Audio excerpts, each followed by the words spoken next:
Nós oramos, meu Pai, pela família do Antônio, meu Pai, que ele acabou de partir. Que o Senhor dê o conforto à sua esposa, aos seus filhos, aos seus familiares. É um momento de dificuldade, de muita dor, mas todas essas coisas, meu Pai, faz parte da vida. Meu Deus, só que ninguém nunca está pronto, nem está preparado para enfrentar isso. Então a dor é grande. Pai, que o Senhor possa confortar a família, que o Espírito Santo, o Espírito Consolador, possa consolar os entes queridos e que eles possam, meu Pai, ser fortalecidos nessa hora tão difícil. Nós pedimos isso, Pai, em o nome de Jesus Cristo. Amém. Graças a Deus. Irmãos, vamos abrir a nossa Bíblia em Malaquias. Nós vamos arrematar o finalzinho no capítulo 2 e aí a gente entra no capítulo de número 3. Então você vai abrir comigo em Malaquias,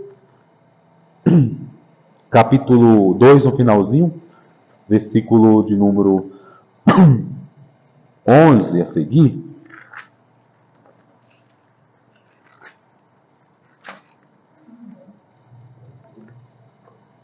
Capítulo 2, versículo 10, melhor dizendo.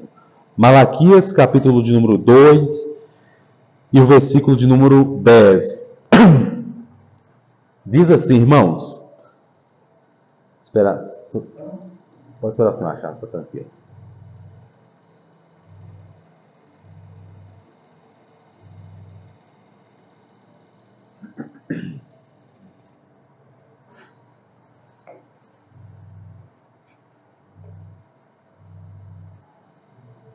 Se você quiser acompanhar por aqui, dá também, viu, irmão Jé?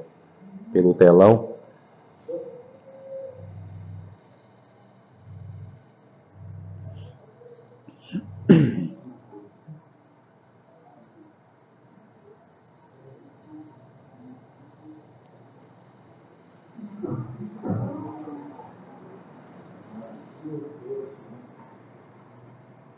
Diz assim, irmãos: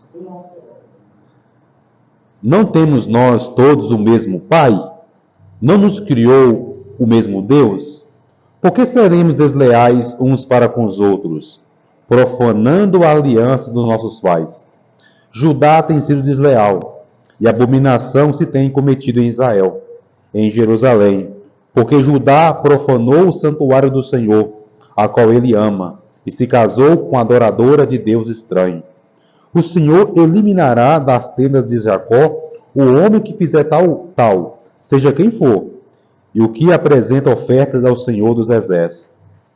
Ainda fazeis isto: cobris o altar do Senhor de lágrimas e de choro e de gemidos, de sorte que ele já não olha para a oferta, nem aceita com prazer da vossa mão. E perguntais: por quê? Porque o Senhor foi testemunha da aliança entre ti e a mulher da tua mocidade, com qual tu foste desleal, sendo ela tua companheira, a mulher da tua aliança. Não fez o Senhor o mesmo, que havendo nele um pouco de espírito? E por que somente um? Ele buscava a descendência que prometera. Portanto, cuidai de vós mesmos, e ninguém seja infiel para com a mulher da sua mocidade. Porque o Senhor, Deus de Israel, diz que odeia o repúdio, e também aquele que cobre de violência as suas vestes, diz o Senhor dos Exércitos. Portanto, cuidai de vós mesmos, e não sejais infiéis. Vou orar ao Senhor mais uma vez. Pai, é no nome do Senhor Jesus que nós pedimos a orientação do seu Espírito para que abra os olhos do nosso entendimento e para que haja compreensão da tua palavra, que nós possamos não ser ouvintes esquecidos, mas praticantes, e que nós possamos aplicar aquilo que a tua palavra nos disser na nossa vida. Nós te pedimos isso em o nome do Senhor Jesus Cristo. Amém. E graças a Deus. Irmãos, para a gente rematar aqui o capítulo 2, livro do profeta Malaquias, só para recapitular o que nós passamos na semana passada, na outra semana, na última mensagem sobre Malaquias, que foi o capítulo 2, o versículo de número 1. Deus, ele ameaça os sacerdotes, dizendo que ia amaldiçoar os sacerdotes se eles não colocassem no coração deles dar honra ao nome do Senhor. Porque era a função do sacerdote trazer a orientação ao povo, Da boca do sacerdote vem o conhecimento, vem o conselho. E o sacerdote tinha que orientar as pessoas, orientar o povo. E Deus tem um modelo perfeito do sacerdócio. Ele tem um padrão que ele estabeleceu. E esse padrão que ele estabeleceu fazia a vontade dele. Desviava as pessoas do mau caminho para o caminho da justiça. Ou seja, ajudava as pessoas. E esse sacerdote, nessa época aqui, estava fazendo exatamente o contrário. Estava desviando o povo para o caminho errado. E, além disso, eram homens que eram parciais na hora de aplicar a lei. Todas as pessoas que são parciais, quer dizer, ela não é justa, ela tem um lado. Ela favorece A ou B. Ou seja, e a pessoa tem que ser imparcial. Ela tem que ser pela verdade. Não importa quem está certo e quem está errado. A pessoa tem que ser justa. E esse sacerdote, favorecia pessoas que eles gostavam e desmerecia as demais pessoas. Isso era uma coisa completamente contrária àquilo que o Senhor tinha orientado. Mas para entender melhor a assonância que está no livro do profeta Malaquias, é cerca de uma discussão entre Deus, o povo e o sacerdote. Deus faz uma declaração, o povo retruca. Só para a gente lembrar o que nós passamos. No capítulo 1, Deus fala assim: eu amei vocês. Aí o povo dizia assim: no que o Senhor tem nos amado? Aí Deus fala: eu amei vocês quando eu escolhi vocês. Aí Deus fala assim: vocês têm desprezado o meu nome. Aí o povo: nós temos desprezado o teu nome? No que nós desprezamos o teu nome, Senhor? Aí Deus fala assim: vocês oferecem pão imundo no meu altar. Ainda pergunta no que tem desprezado o meu nome?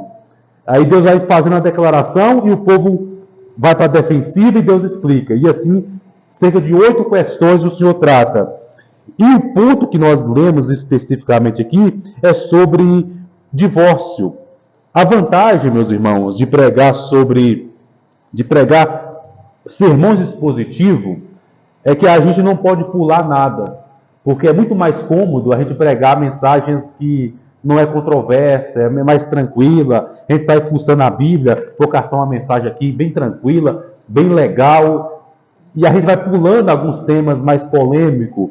E quando a gente prega de forma expositiva e de forma sequencial, você não pode pular nada. Chegou numa parte difícil, você tem que pregar a parte difícil. Chegou na parte mais tranquila, você prega a parte tranquila. E assim você vai pregando sobre todos os assuntos que são relevantes, porque está na palavra, é importante. E o que Deus está indignado aqui agora? Estava tendo uma mistura, meus irmãos, tanto do povo quanto do sacerdote, de separar das suas esposas legítimas e casar de novo com uma mais jovem. Isso acontece demais, pessoal. No mundo é muito comum isso acontecer, mas na igreja, nos dias de hoje, também é muito comum. Às vezes o pastor conhece uma moça, ambos jovens, ali com 20 e poucos anos, e eles se casam, fica anos e anos junto, passa dificuldade junto, tem filhos, é aquela luta, a mulher está do lado do marido nos momentos da dificuldade, aí o tempo vai passando, ambos vão ficando mais velhos, aí o cara, eu quero uma mulher mais nova. Isso acontece muito, para trazer um tipo de status.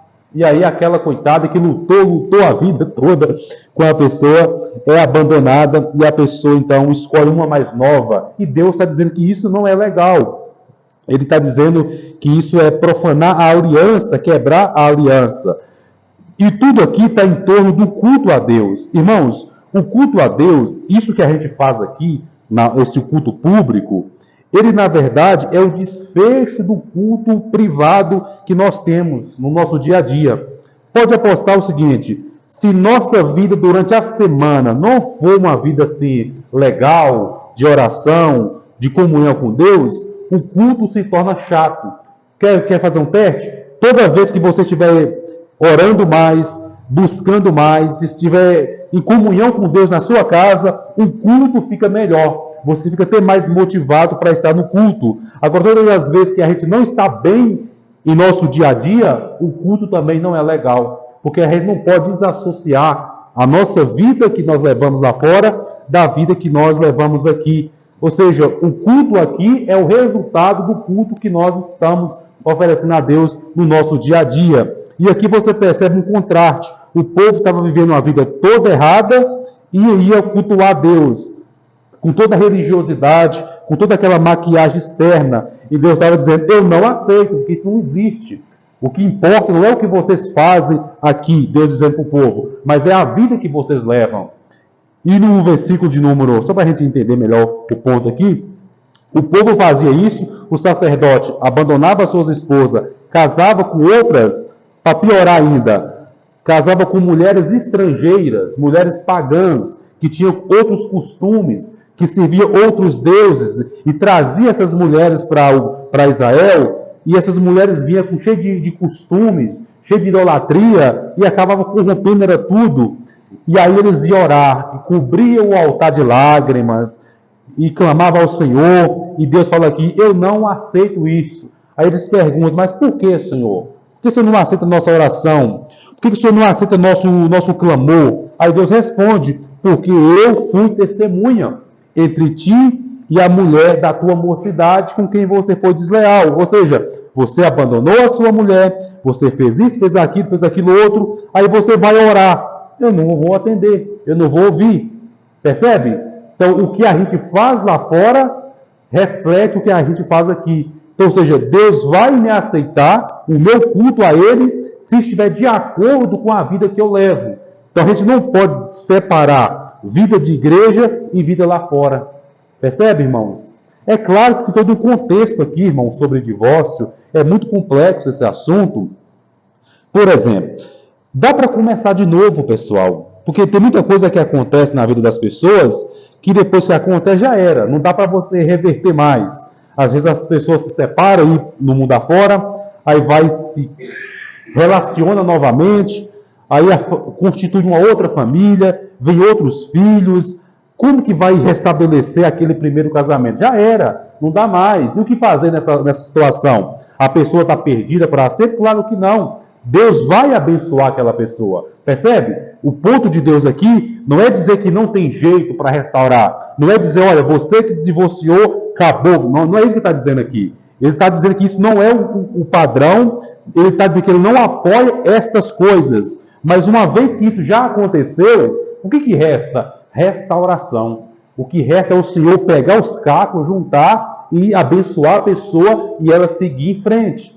Percebe? Porque se fosse assim, as pessoas que tivessem problemas no relacionamento, no passado, tivessem se divorciado, então não teria jeito para elas mais hoje. Só que não é isso. Deus vai dar a bênção para que a pessoa continue a partir daquele ponto.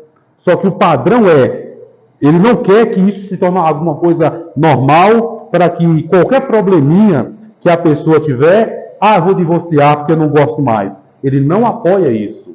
Mas, infelizmente, quando isso acontece por falta de sabedoria, porque a pessoa não teve a direção de Deus, aconteceu lá no passado, e a pessoa, hoje ela já tem um conhecimento que ela não tinha lá atrás, aí Deus vai dar a graça para que ela se estabeleça e ela começa a vida de novo. Vocês estão compreendendo, meus irmãos? Então, o ponto aqui é, o culto a Deus estava sendo afetado, por quê? Porque a vida do povo estava afetada também. O culto é onde tudo desemboca. Ou seja, aquilo que eu sou lá fora vai afetar aquilo que eu sou aqui. Então, se a minha vida está toda torta lá fora, aqui vai ficar, se eu tentar consertar aqui, vai ficar uma coisa assim, sabe? Uma balança, vai pesar de um lado, porque eu não posso ser aqui o que eu não sou lá fora. Se eu estou errado lá, e tentar ser certo aqui, vai ficar uma coisa esquisita, vai ficar uma coisa assim, poxa, mas você não é esse cara, percebe? Agora o Deus vai receber o que eu faço aqui, se o que eu faço aqui estiver de acordo com o que eu faço lá. Tem que ter essa sequência, senão vai ficar tipo uma hipocrisia. E é isso que estava acontecendo aqui nesse contexto. O povo querendo, achando que Deus simplesmente os aceitaria apenas pelo aquele culto formal, aquela religiosidade, quando na verdade as práticas que eles tinham era completamente contrária àquilo que eles estavam fazendo na igreja. E Deus vai dizer assim, que Ele não tem prazer nisso. Aí eles vão perguntar, por quê? Aí Deus responde, porque o Senhor foi testemunha da aliança entre ti e a mulher da tua mocidade. Ou seja, quando você casou, quando você fez uma aliança, Deus estava lá. Deus foi testemunha. Aí ele fala, com qual tu foste desleal, sendo ela a tua companheira, a mulher da tua aliança. Ou seja, é uma coisa que Deus abomina. Lembra que eu expliquei no início? Imagina a pessoa estar com você nos momentos mais difíceis da sua vida, nos momentos de dificuldade, lutou junto. Aí quando as coisas melhoram, quando o tempo passa, não, você não serve mais, eu vou caçar uma outra. Não é uma coisa assim, não parece uma maldade? Né? A pessoa lutou com você e depois na hora que as coisas melhorou, quem vai usufruir vai ser a outra pessoa que não ajudou em nada, e aquela que lutou não vai receber nada. Lembra que eu falei? Isso acontece muito, pessoal. Quando você vê um pastor cabelo branco, bem mais velho, uma moça bem mais jovem, você vai, o que está acontecendo ali? Né? Está meio estranho. Não é original isso. Ou seja, claro que há contextos, né? Mas aqui a pessoa foi desleal com a mulher da sua mocidade, ou seja, com aquela companheira legítima. E vamos continuar. No versículo de número, para a gente entender esse ponto aqui, no versículo 16, Deus fala assim, porque o Senhor, Deus de Israel, diz que odeia o repúdio, ou seja, odeia o divórcio. Então, irmão, o divórcio não é algo que Deus gosta, que Deus apoia. Ele acontece em alguns contextos, que infelizmente, como o próprio Senhor Jesus falou, desde o começo não foi assim. O que o Deus uniu, o homem não separa. Mas por causa da dureza do coração do homem, em alguns casos pode acontecer o divórcio, mas não é algo recomendável. Deus não abençoa, Deus não está de acordo. Portanto, qualquer crise que um casamento tiver, a solução nunca é o divórcio. O divórcio não é a solução. Como eu falei, tem vários contextos. O homem espanca a mulher. Ela está quase morrendo. O que vai fazer aí? Aí é outra coisa. Eu falo porque eu já vi história de uma mulher sofredora que apanhava do marido. Aí ela foi até um pastor e pediu orientação. O que ela devia fazer? E ele falou, não separa, você não pode nem denunciar, você não pode fazer nada, vamos orar. Você não sabe? Aí foi indo, o que aconteceu? Ele matou ela. Percebe como é que isso é complicado? Então a gente tem que contextualizar, porque tem casos e casos aqui. Enfim, irmãos, finalmente a gente vai pular agora para o versículo de número 17, nós vemos até o 16. Mais uma questão, Deus fala assim, enfadais o Senhor com as vossas palavras, e ainda dizeis, em que te enfadamos? Você percebeu a dinâmica aqui? Deus faz uma crítica e o povo não concorda com ela. Mas por que, Senhor? O Senhor está falando isso. Em que nós enfadamos o Senhor? Voltando mais atrás, no que nós desprezamos o teu nome? Voltando mais atrás, cadê o seu amor que o Senhor está dizendo que nos ama? No que nós enfadamos o Senhor? Aí Deus vai responder, nisto aqui, vocês estão pensando, qualquer que faz o mal, passa por bom aos olhos do Senhor, é desse que ele se agrada. Onde está o Deus do juízo? Sabe o que estava acontecendo aqui, meus irmãos? Eles estavam olhando em volta para as nações, para os pagãos, e via que os pagãos não obedeciam a Deus, não seguiam a lei de Deus, não cultuavam a Deus, no entanto, Deus não fazia nada. Deus só quer castigar o povo dele.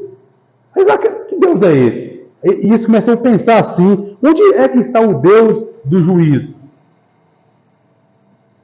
Ou seja, então bom mesmo é, Deus gosta, aí viu o pensamento malicioso, Deus gosta dos pecadores mesmo, né? Deus gosta daquelas pessoas que fazem o mal, daquelas pessoas que não obedecem, porque eles fazem o mal e escapam. Por que Deus só olha com esse olhar crítico para cima de nós? A resposta é simples, irmãos. Deus só corrige aqueles que são seus. Ou seja, todo pai corrige o seu filho. Se o filho está sem correção, não é filho, mas é bastardo. Então Deus, ele trata o seu povo com mais, ou seja, com uma certa dinâmica, exatamente para mostrar para as pessoas que, pelo fato de sermos de Deus, pelo fato de sermos o povo da aliança, isso não nos dá o direito de viver de qualquer forma. Pelo contrário, nós carregamos o nome de Deus. Se nós carregamos o nome de Deus, a exigência para conosco é muito maior. Ou seja, Por isso que Deus vai punir o seu povo, porque o seu povo tem uma responsabilidade muito grande. Não é porque a gente é o povo de Deus que Deus vai passar pano para nós, vai fazer vista grossa para nós.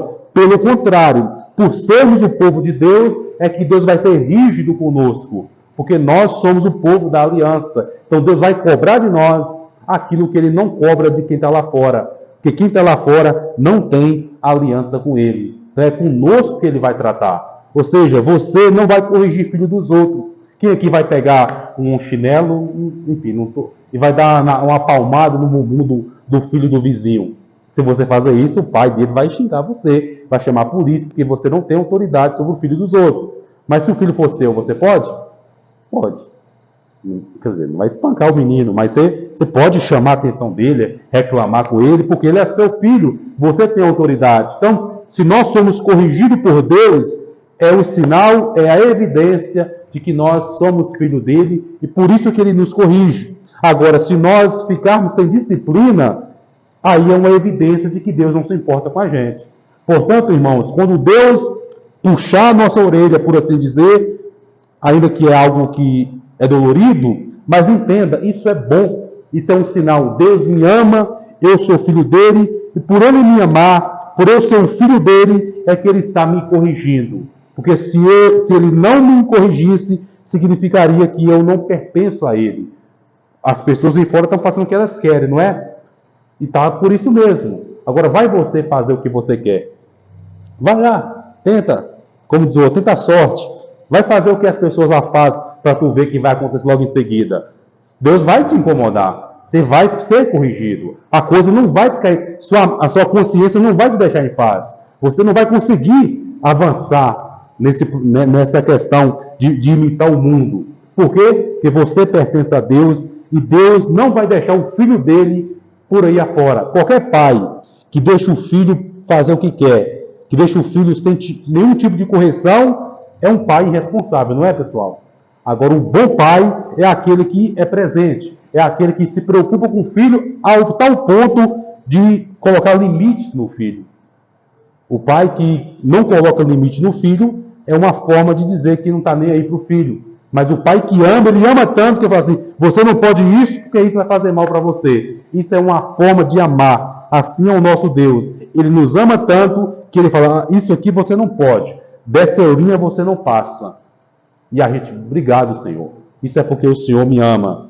Portanto, Deus está enfadado. Irmãos, quem já ficou enfadado?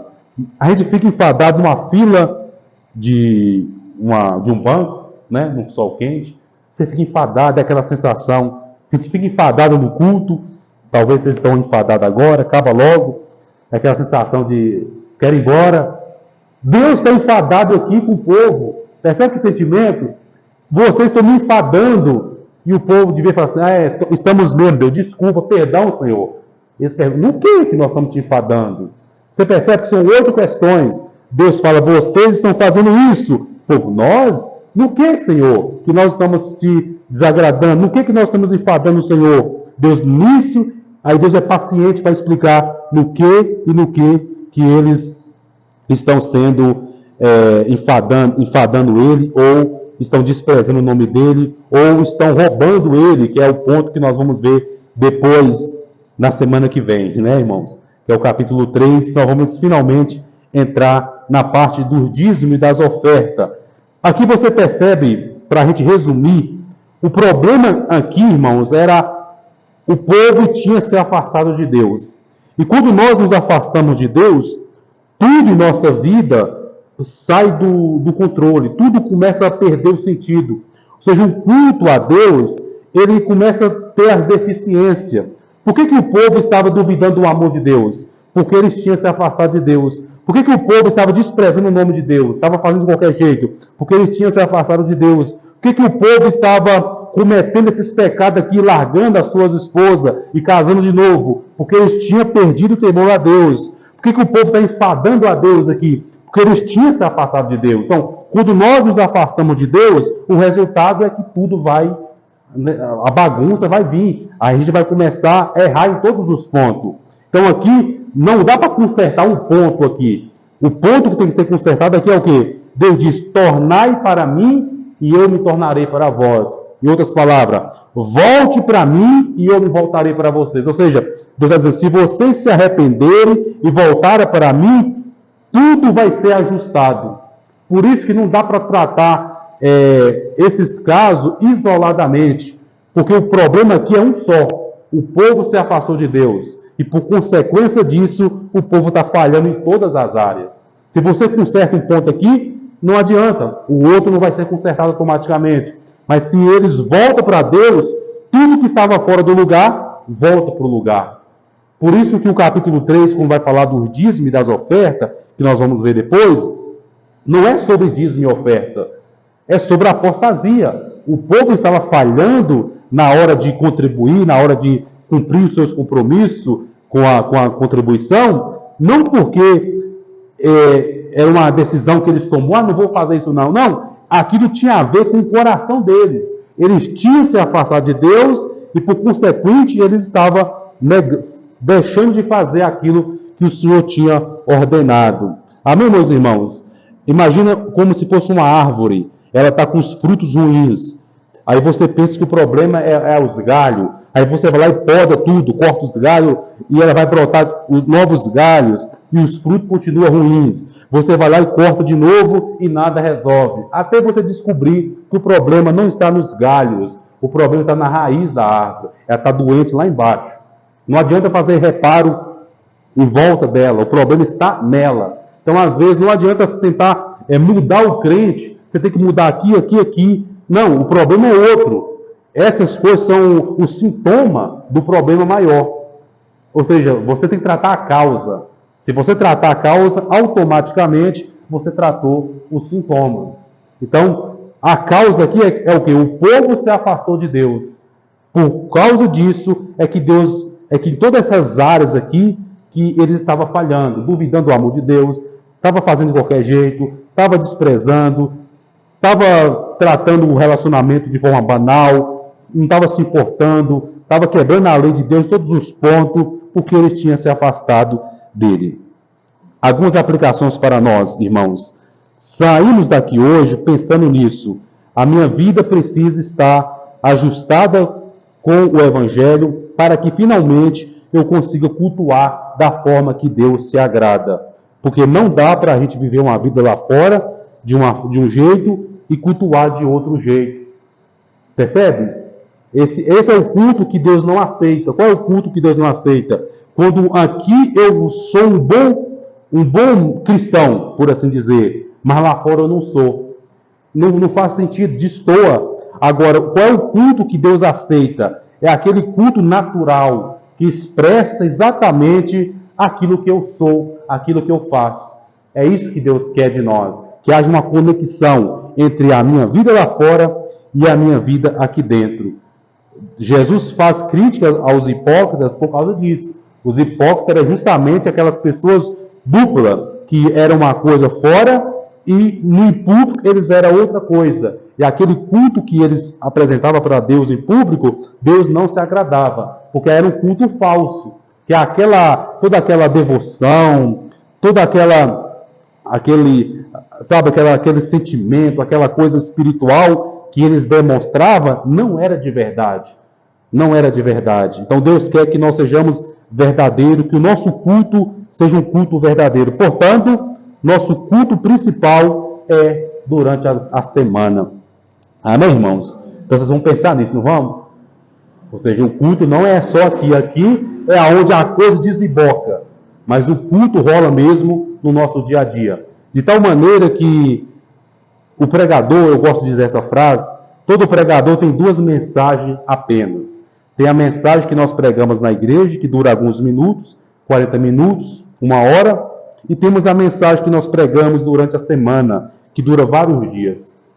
É essa mensagem que dura vários dias, é que vai nos dar autoridade para a mensagem que dura alguns minutos. Se a gente fracassar nessa mensagem lá fora, a gente fracassa nessa aqui. Não dá para ser uma benção aqui e ser uma outra coisa lá fora, porque não vai, vai estar desconectado. Então Deus quer de nós isso, que nós sejamos lá, aqui, a mesma coisa. Amém, irmãos?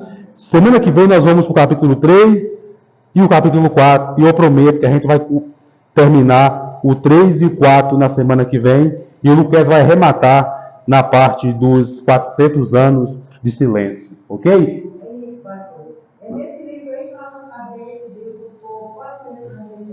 Exatamente. Depois de Malaquias, passa 400 anos até João Batista aparecer pregando. Tanto é que depois de Malaquias termina, aí vem o Novo Testamento. É, isso mesmo. 400 anos.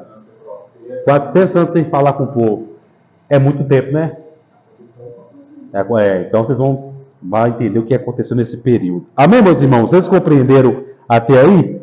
Então vamos se colocar de pé nesse momento e vamos orar. Glória a Deus. Senhor nosso Deus e nosso Pai, graças te damos pelo privilégio de estarmos reunidos aqui para cultuar o Senhor, para louvar o seu nome. Aqui foi a sua palavra pregada com toda a limitação que eu tenho, mas que naquilo que foi a sua palavra, naquilo que eu fui fiel à tua palavra, que o Senhor faça prosperar no coração dos irmãos, e naquilo que não foi, que o Senhor nos perdoe, Pai, mas que o Senhor possa abrir os nossos entendimentos, para que nós possamos aprender de ti. O Senhor disse, meu Senhor Jesus, vinde a mim, todos que estáis cansados e sobrecarregados, e eu vos aliviarei. O Senhor prometeu tirar o nosso fardo pesado e nos dar um fardo, um jugo suave, um fardo leve. O Senhor disse que é manso, o Senhor disse que é humilde de coração. Então, nos ensine essa humildade, para que nós sejamos assim também. Porque professar a fé, Pai, abrir a nossa boca e dizer no que nós acreditamos é tão fácil. Mas na hora que nós vamos praticar isso, nós encontramos a dificuldade. E o que nós queremos é que viver de tal maneira como nós professamos. Nos ajude, Pai. Nos auxilie em nossa casa, no nosso dia a dia, no trabalho, com os nossos amigos, aonde estivermos, na rua, que sejamos tal como nós professamos ser. Cristãos, meu Pai, que demos testemunhos. Por favor, Deus, senão nós vamos fracassar. Nos ajude a ser de fato cristãos. Nós te agradecemos por essa oportunidade de podermos nos reunir aqui.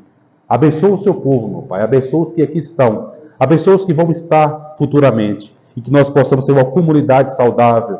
Que possamos crescer mutualmente, um ajudando o outro, no nome de Jesus. Amém.